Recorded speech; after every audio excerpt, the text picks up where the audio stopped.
Some government hearings are so awkward, you can't look away, like watching your grandpa try TikTok. Recently, Senator John Kennedy gave us one of those moments, grilling a Stanford University witness about where all our taxpayer money is really going. Kennedy, with his signature folksy style, asked a simple question.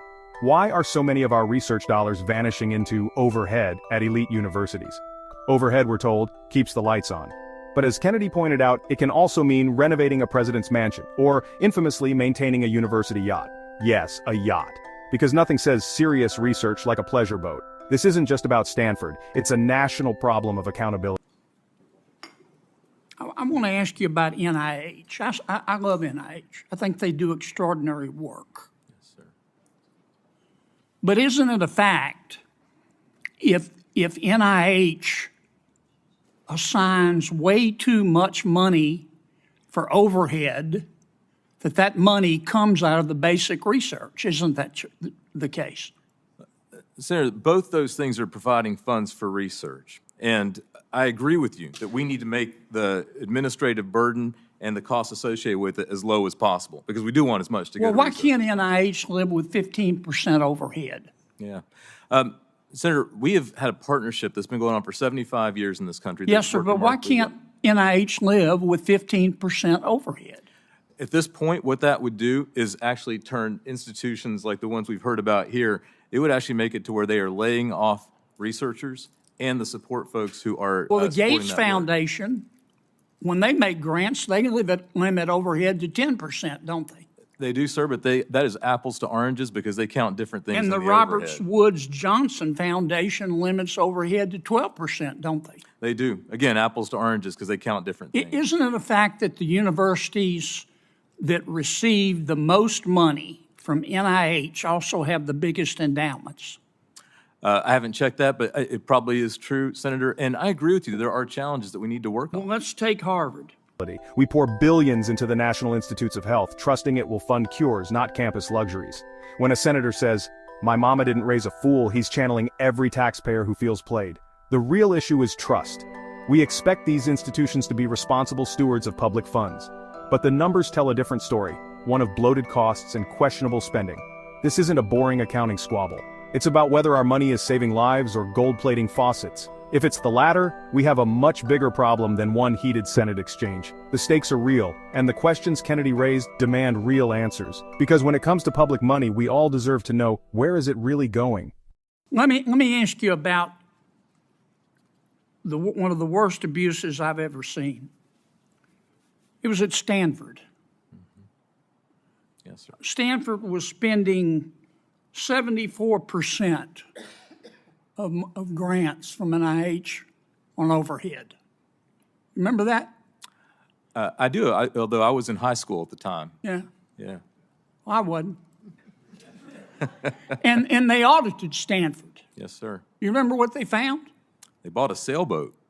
They found that Stanford was spending some of that money to pay the salaries of the employees at a Stanford-owned shopping center, didn't they? I don't remember that part. No, I do. But yeah, okay. They found that Stanford was spending some of that money that was supposed to go to research, ladies and gentlemen, to renovate the president's home, Yes, sir. didn't they? I believe so, Senator. Again. And to when I was in renovate high the vice provost's home, too, didn't they? I believe you when you say that. Yes. And they also charged, Stanford took NIH research money to help children and applied it to depreciation on a Stanford yacht, didn't they? Yes, sir. Again, when I was in high school, sir.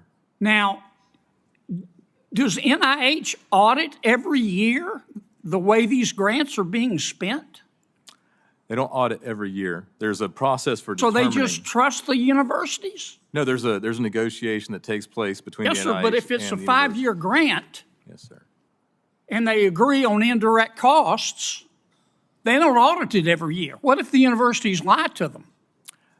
That is absolutely a possibility. What does fungible mean? Fungible means that you can move money from one place to another. And money's fungible, isn't it? Money is fungible. I'm ready to have a productive discussion.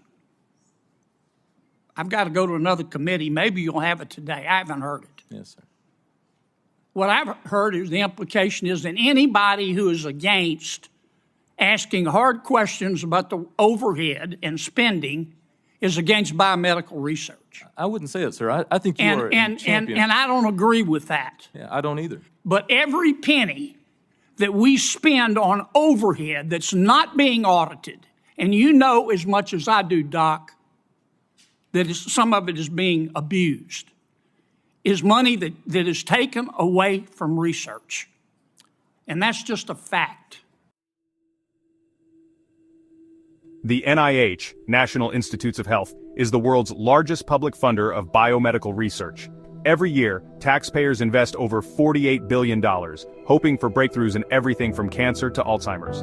NIH funding is the seed for most major medical discoveries. Private companies chase profits, but NIH funds the risky, long-term projects that build the foundation of modern medicine. It supports tens of thousands of scientists nationwide. But here's the catch. NIH doesn't do most of the research itself. It gives grants to universities, and those grants don't just pay for lab work, they also cover indirect costs, or overhead. Overhead is supposed to keep the lights on and the labs running. In theory, that's fair. In practice, the definition of overhead has become very flexible.